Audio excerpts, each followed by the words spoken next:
never pitched without a PowerPoint presentation.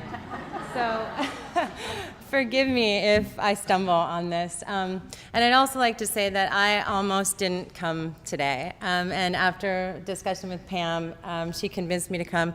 And I'm not going to give my traditional pitch. I'm going to tell you my personal story. And I think that's a little bit different. So 90% of the human beings on this planet don't have access to basic goods and services. And that's the catalyst that drove me to study industrial design.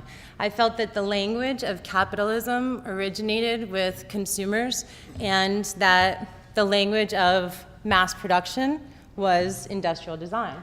So I went to RISD and I studied this new language, this industrial design thing, and I learned that I could use my creative consciousness to develop products and services with effort towards a global intention.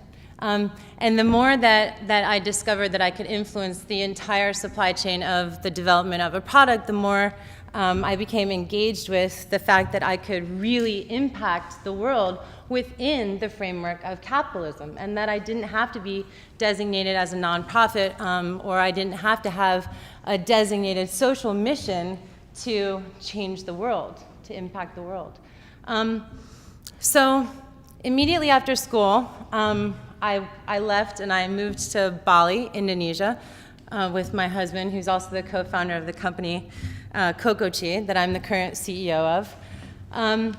And after a year of working in the furniture industry to address deforestation in Indonesia by developing furniture collections sort of in the lion's den that had an eco mission and a sustainability effort, I was diagnosed with pregnancy.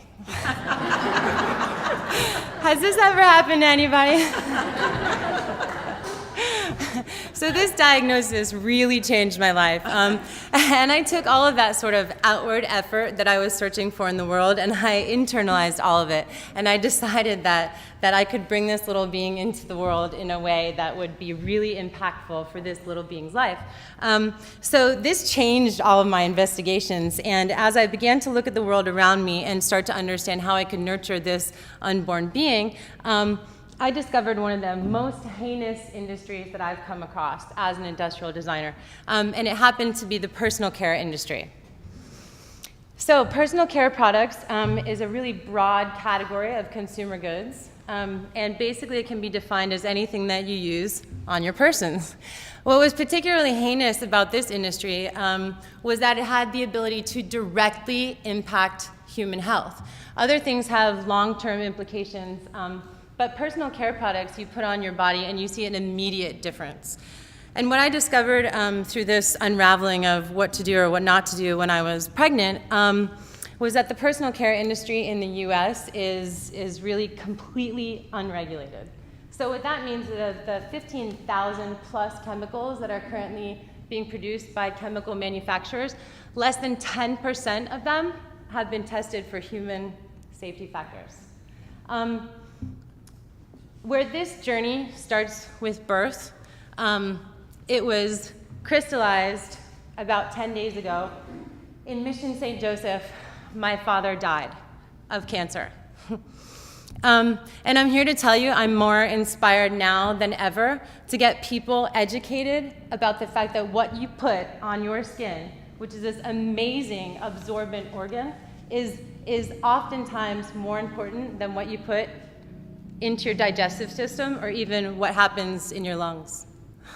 So this company that we founded, CoCoChi, in the past year that we launched our very first good for consumer consumption, it's called SkinFare. It's Topical Nourishment. It's an oil-based product. Every single ingredient is USDA certified organic, and the package that we've developed is 100% biodegradable. It's made of recycled paper pulp. We manufacture right here in Asheville. And in the past 13 months that we've been in operation, we've manufactured and distributed over 17,000 units, which means that we've displaced over 17,000 conventional products. I'm Kara Errickson, and I still believe that I can change the world.